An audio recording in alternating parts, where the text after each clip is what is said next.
Au sommaire de cette édition, le président de la République, président élu, reçoit les félicitations du président de la République d'Ukraine à l'occasion de sa réélection à la présidence de la République pour un nouveau mandat.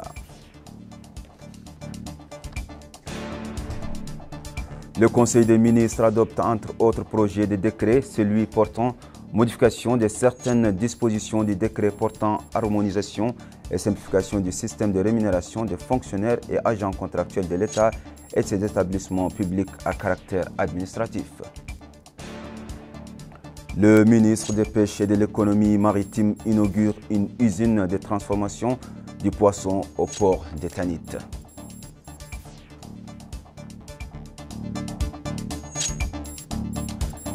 Mesdames, Messieurs, bonsoir, bienvenue à cette nouvelle édition.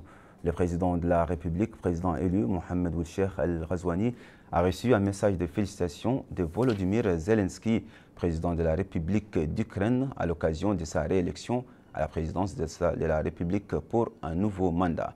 Le message est ainsi libellé. Veuillez accepter mes sincères félicitations pour votre élection en tant que président de la République islamique de Mauritanie, en vous souhaitant beaucoup de succès dans l'exercice de votre nouveau mandat. L'Ukraine est déterminée à renforcer la coopération entre nos deux pays au niveau bilatéral et multilatéral en tenant compte de votre importante présidence de l'Union africaine et l'ouverture de l'ambassade d'Ukraine à Nouakchott en mai de cette année contribua sans aucun doute à la réalisation de cet objectif. Je vous invite, Monsieur le Président, à visiter l'Ukraine et vous souhaite santé et succès dans vos fonctions ainsi qu'au peuple mauritanien, paix et prospérité. Je vous prie d'agréer, Monsieur le Président, l'expression de mes salutations distinguées, Volodymyr Zelensky. Le Conseil des ministres s'est réuni aujourd'hui. Dans cette édition toujours, le Conseil des ministres s'est tenu ce mardi sous la présidence du président de la République, Mohamed Ould Cheikh Al-Ghazouani. Le Conseil a examiné et adopté les projets de décret suivants. Projet de décret portant modification de certaines dispositions du décret numéro 2023-057 du 15 mai 2023 portant modification de certaines dispositions du décret numéro 2006-82 portant harmonisation et simplification du système de rémunération des fonctionnaires et agents contractuels de l'État et de ses établissements publics à caractère administratif.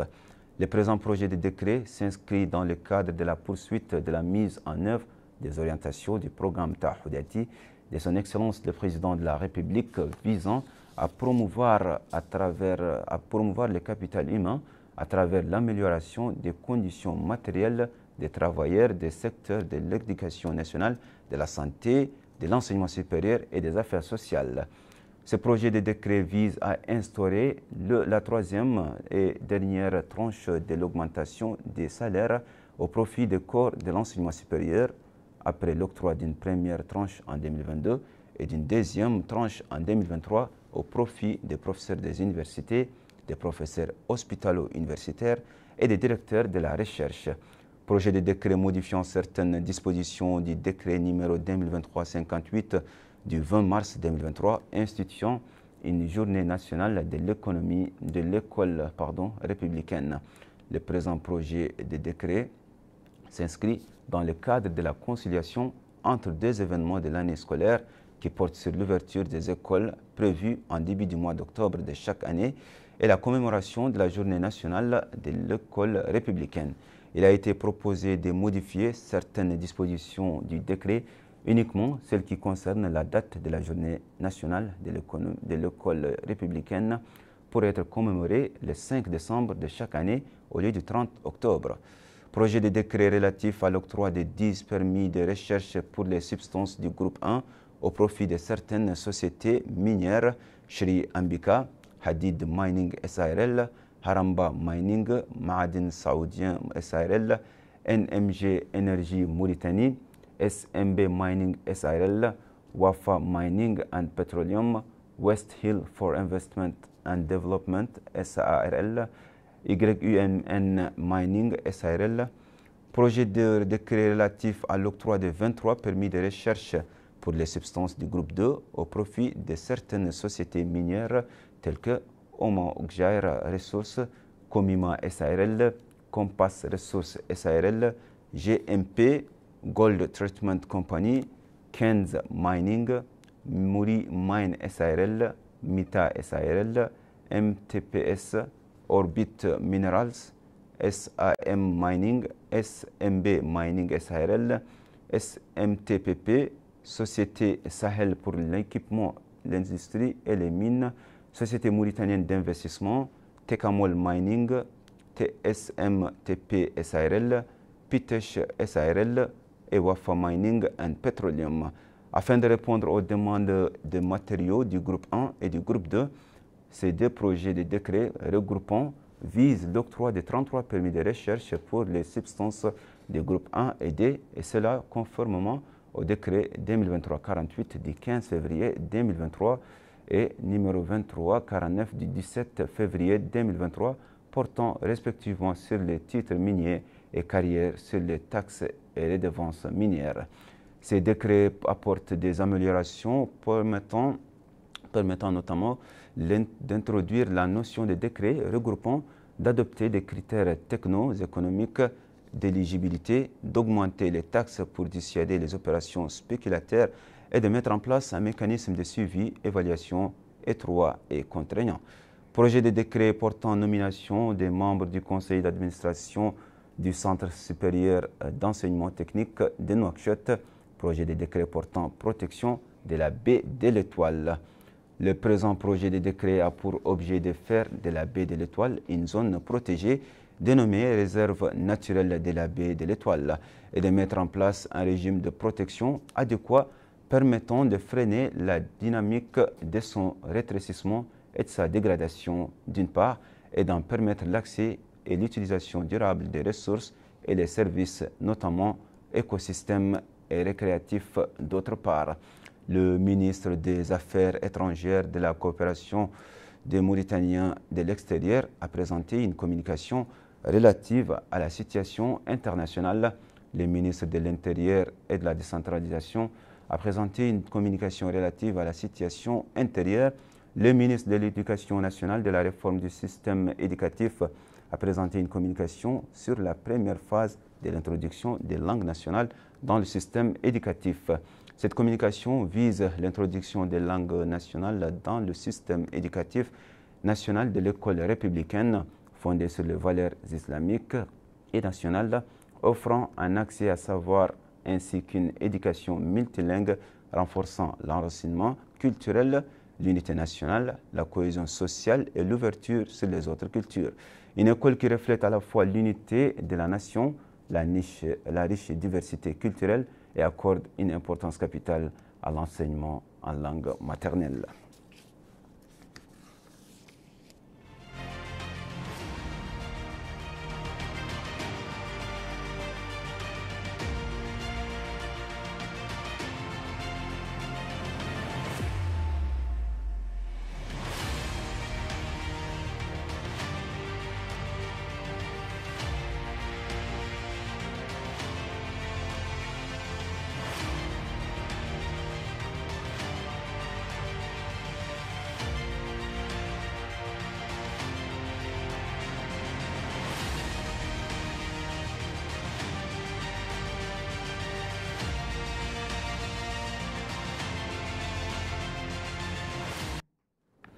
Et comme à l'accoutumée, des membres du gouvernement ont commenté les résultats du Conseil des ministres.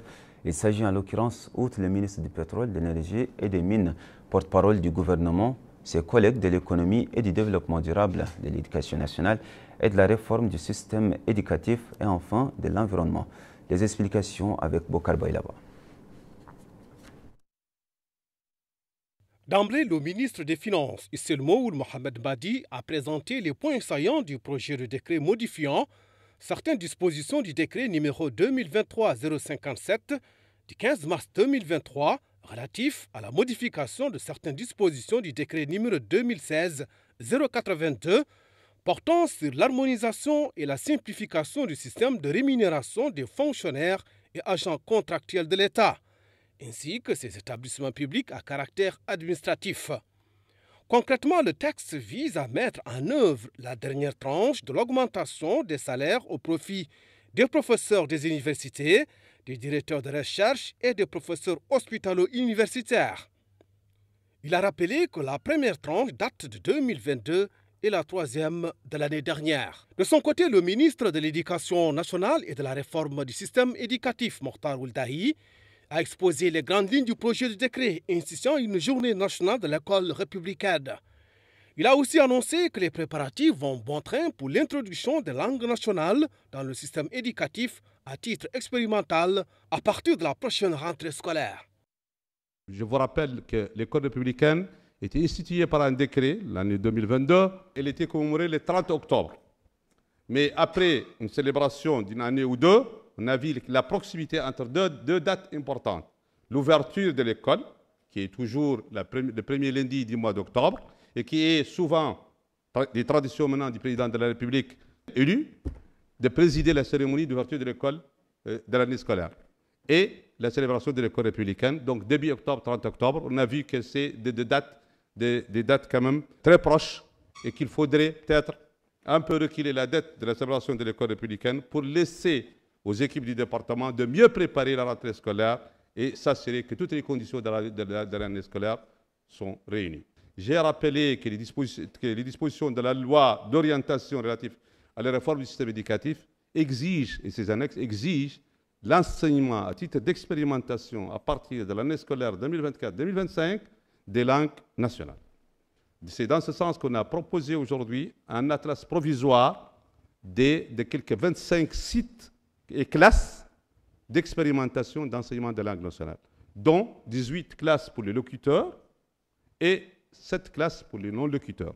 Ces sites ont été choisis en concertation avec le directeur général de l'Institut de la promotion de l'enseignement de langue nationale ici présent, et le conseil scientifique, et les départements, et aussi les élus et les walis. Pour sa part, la ministre de l'Environnement, Mme Lalia Ali Kamara, a exprimé sa satisfaction de voir le projet de décret portant protection de la baie de l'Étoile être adopté. La baie de l'Étoile, comme vous le savez, se situe donc à proximité de la ville de Nouadhibou. Elle fait 12 km² et elle constitue un prolongement territorial naturel et qui renferme une biodiversité exceptionnelle, très riche. Et présente également un grand intérêt au niveau de la faune et de la flore et constitue un poumon écologique à la fois pour la biodiversité mais également pour les nurseries, pour toutes les espèces maritimes. La protection de la baie de l'Étoile aura bien sûr comme incidence directe à la fois des incidences écologiques mais également économiques. Et on assistera ainsi à la conservation du patrimoine génétique des espèces, la préservation des fonctions essentielles de nurseries, de zones de reproduction et de transit d'espèces, et au développement et à la diversification des ressources de subsistance, d'emploi et de loisirs pour les populations locales. Donc c'est pour vous dire à quel point ce travail a été long, mais qu'il a été couronné de succès.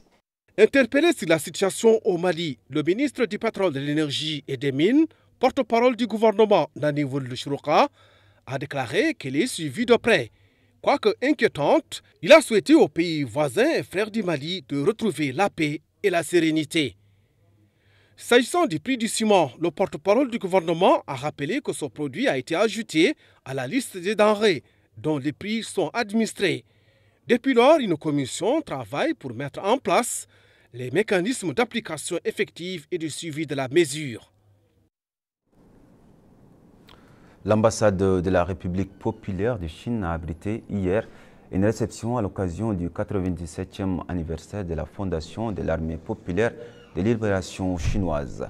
Le gouvernement était représenté à cette cérémonie par le ministre de la Défense nationale, Hanan Ould-Sidi, accompagné d'une importante délégation et institution militaire conduite par le contre-amiral Ahmed Saïd Ben Aouf.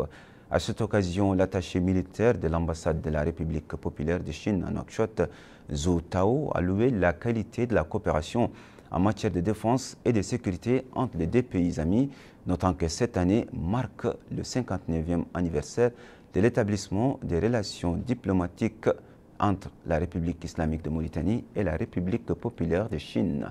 Il a souligné que l'armée chinoise continuera à promouvoir activement les échanges et la coopération avec l'armée mauritanienne et à développer des relations amicales fructueuses entre les deux institutions militaires. Le ministre des Pêches et de l'économie maritime Mokhtar Al-Hussein Lam a inauguré hier au port de Tanit une usine de transformation du poisson.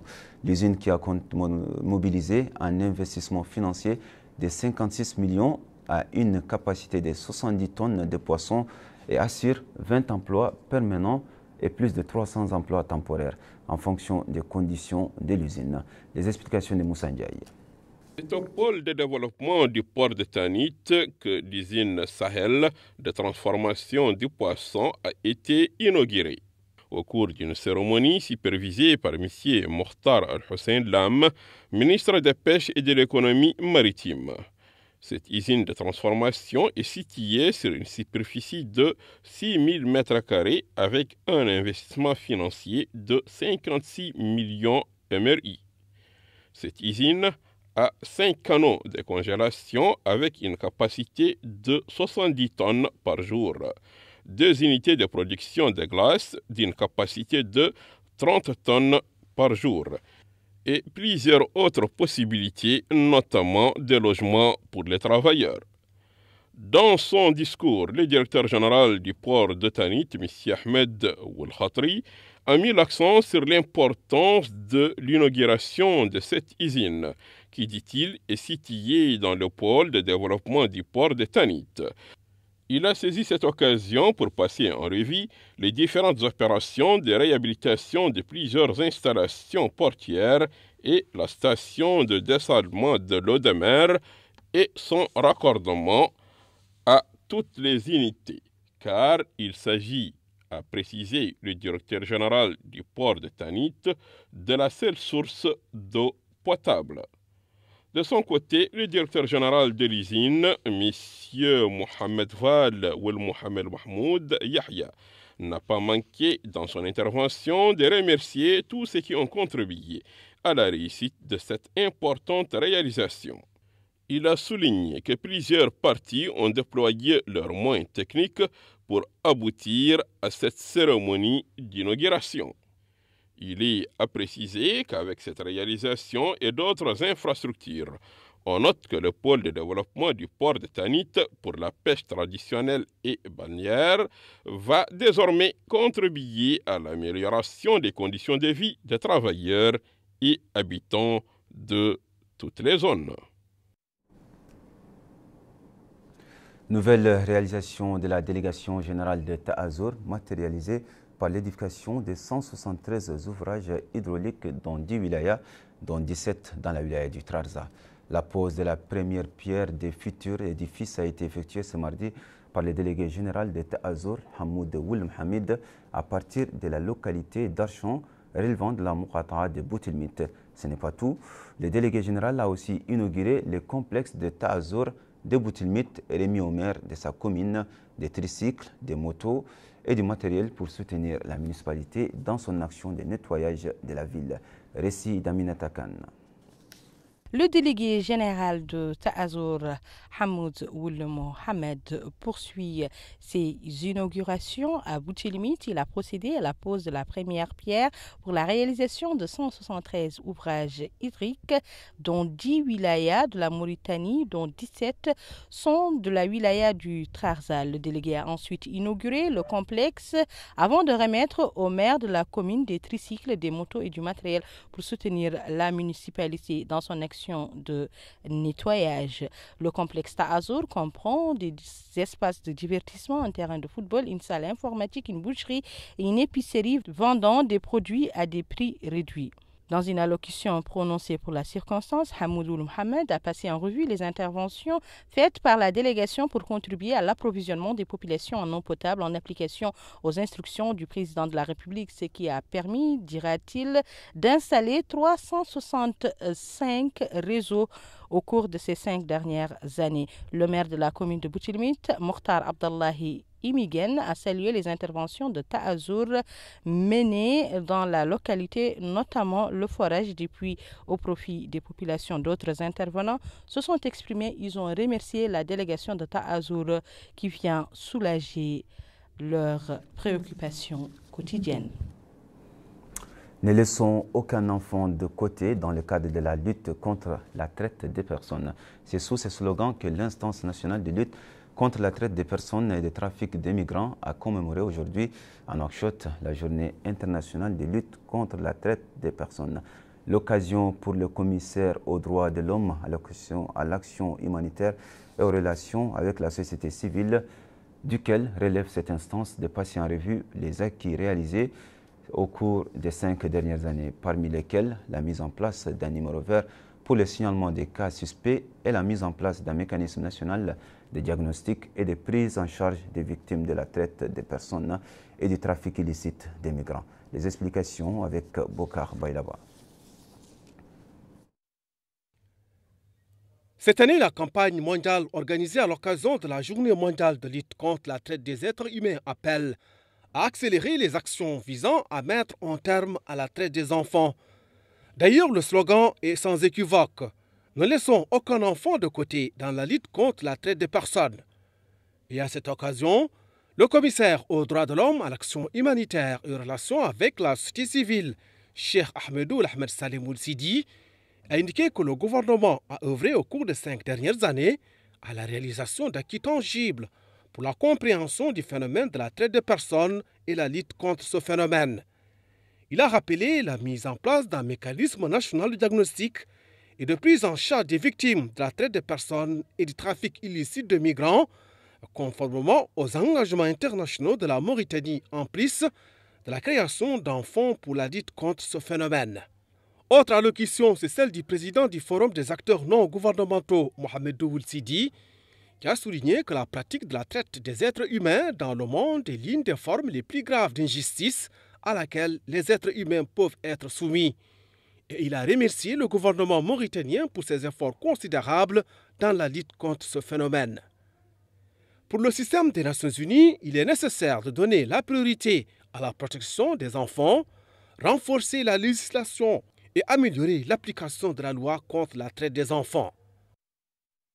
Il me plaît de rappeler que la Mauritanie a adopté plusieurs textes qui lui permettent d'avoir une avancée très significative en matière de promotion et de protection des droits humains.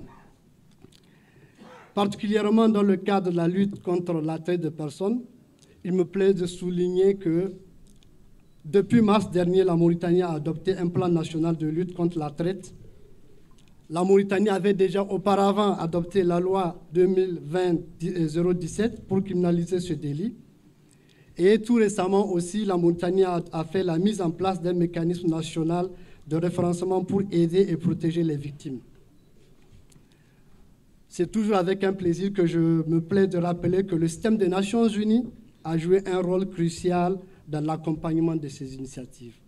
L'ensemble du système des Nations Unies en Mauritanie se tient aux côtés du gouvernement et les autres partenaires pour soutenir et renforcer ces efforts dans cette lutte essentielle.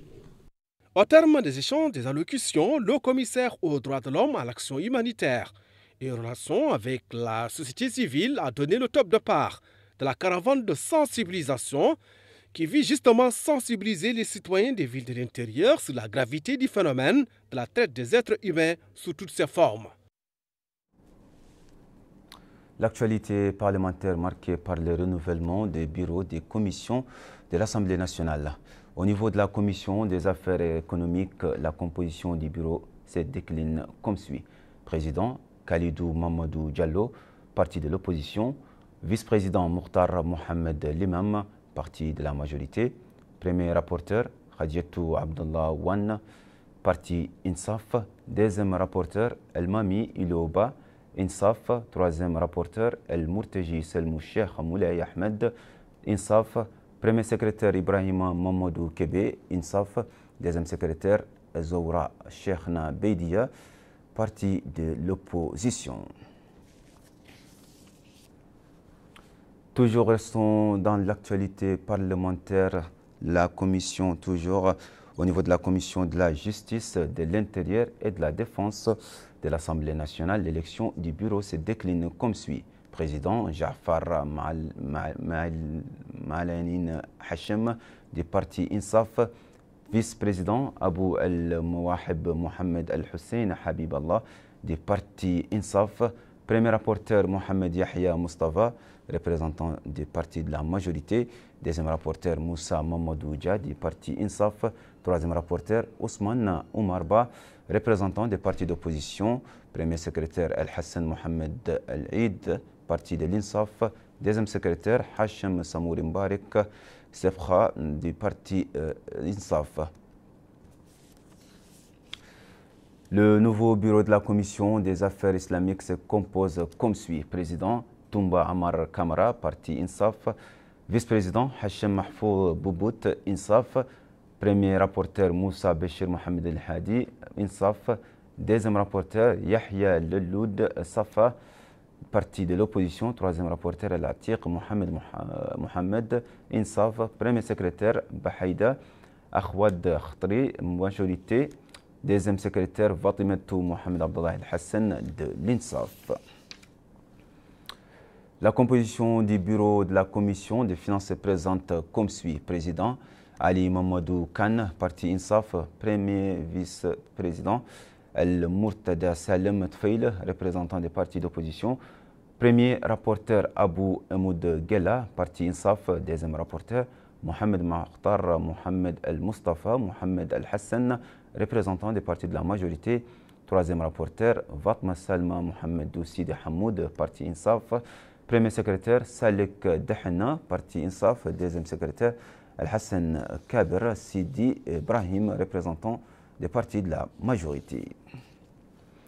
Enfin, le nouveau bureau de la commission Relations extérieures se décline comme suit. Président Val Seydina Ali Mini du parti INSAF.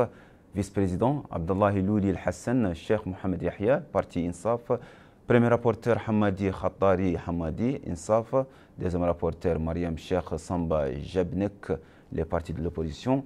Troisième rapporteur Ahmedit Mohamed El-Mukhtar Ahmedou de l'INSAF. Premier secrétaire Abdou Louleid Ouaddad, parti de la majorité. Deuxième secrétaire Seydina El-Hamd El-Kouri, INSAF. L'actualité marquée également ce jour à Nouakchott par la journée porte ouverte sur la loi du contenu local et le code de l'hydrogène vert organisé par le ministère du pétrole, des mines, de l'énergie. Objectif du département, édifier l'opinion nationale sur les détails de ces deux projets et les avantages qu'ils apporteront à l'économie nationale. Les explications d'Aminata Khan. Sensibiliser l'opinion nationale sur le contenu des deux projets s'agissant du contenu local et du code de l'hydrogène vert approuvé lors du dernier Conseil des ministres. C'est le but de cette rencontre. Le projet de loi sur le contenu local dans les secteurs de l'énergie et des industries extractives vient soutenir les objectifs de la stratégie de contenu local dans les secteurs extractifs pour la période 2020-2023. Présent à la rencontre, le secrétaire général du ministère du pétrole, de l'énergie et des mines, Ahmed Salem Oulbouhadda, a affirmé que le grand potentiel des énergies renouvelables de notre pays, ainsi que ses vastes superficies et sa situation géographique propice à la production et à l'exportation d'énergie vers le marché local sont autant de facteurs qui placent notre pays en position de leader dans le domaine du développement des énergies renouvelables. Soulignant ainsi l'importance du développement de la production de l'hydrogène et de l'exploitation de l'hydrogène vert qui s'inscrit dans le cadre des objectifs internationaux de préservation de l'environnement et du climat. Il est à noter que le développement et l'exploitation de l'hydrogène vert, conformément au Code de l'hydrogène, s'inscrivent dans les objectifs 2020-2030 et visent à encadrer les efforts de développement du contenu local pour incarner les principales initiatives de la stratégie précitée. La femme et son rôle dans la lutte contre le radicalisme et l'extrémisme dans la région du Sahel et en Afrique de l'Ouest, c'est le thème de l'atelier organisé ce mardi par le ministère des Affaires islamiques et de l'enseignement originel. Le département vise à travers cette rencontre à renforcer la présence de la femme dans les stratégies relatives à cette question. Sujet Mohamed Khattat.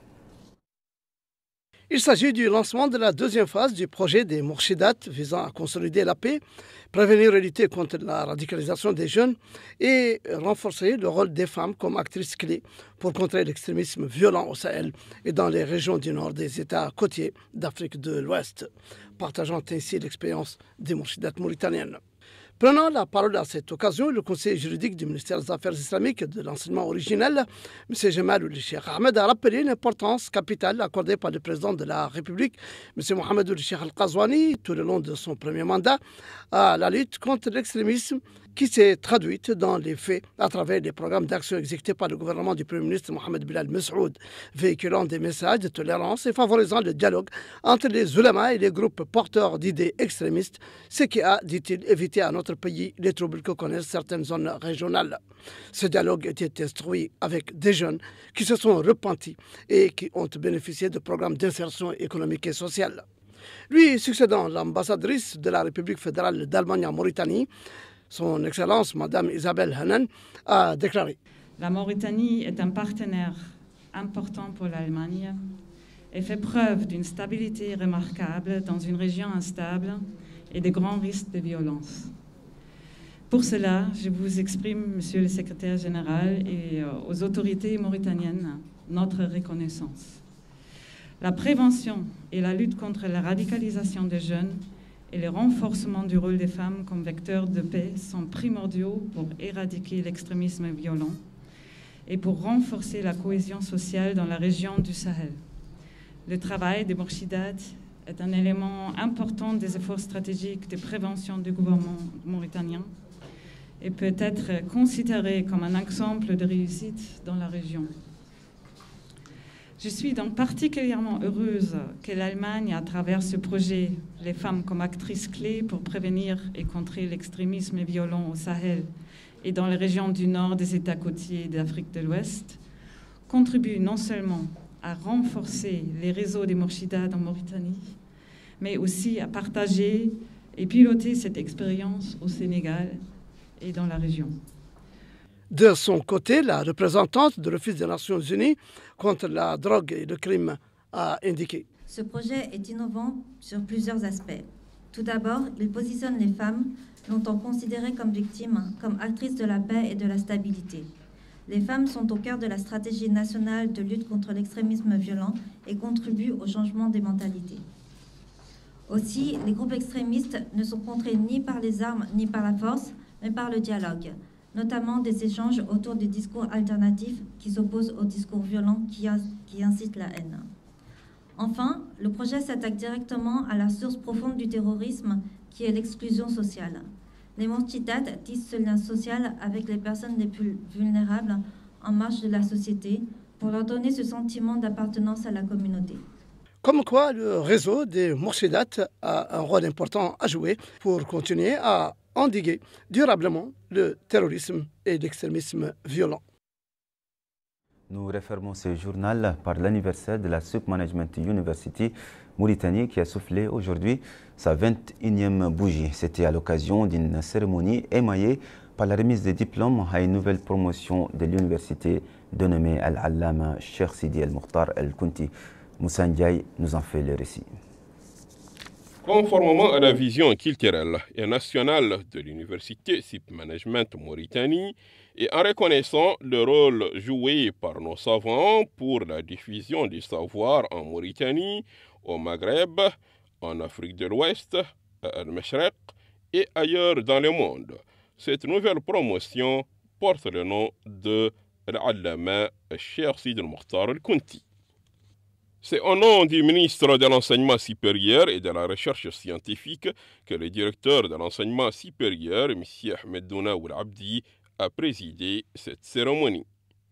Dans son discours, il a mis l'accent sur l'importance de la contribution de cette université pour rehausser le niveau de l'enseignement en Mauritanie.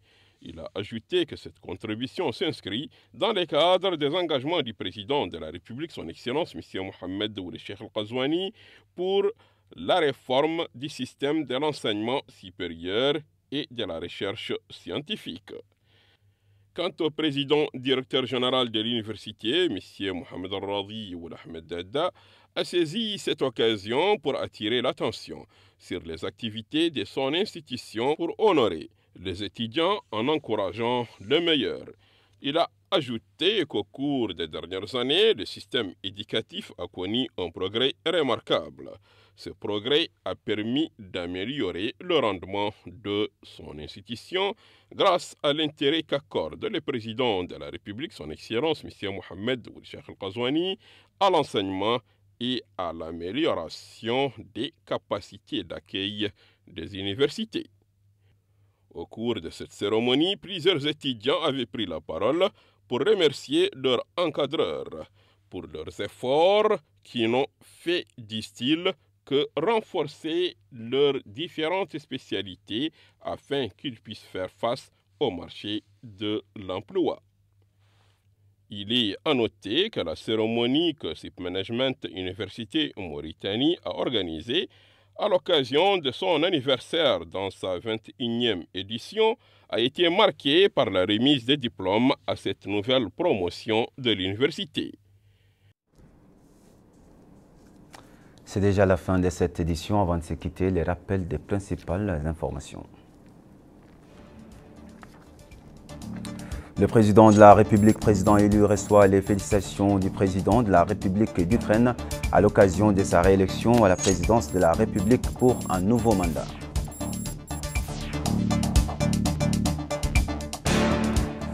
Le Conseil des ministres adopte entre autres projet de décret, celui portant modification de certaines dispositions du décret portant harmonisation et simplification du système de rémunération des fonctionnaires et agents contractuels de l'État et ses établissements publics à caractère administratif. Le ministre des Pêches et de l'Économie maritime inaugure une usine de transformation du poisson au port Tanit.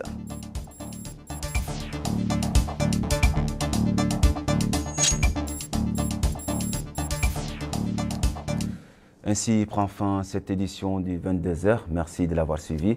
Merci de votre fidélité. On se dit à bientôt et bonne soirée.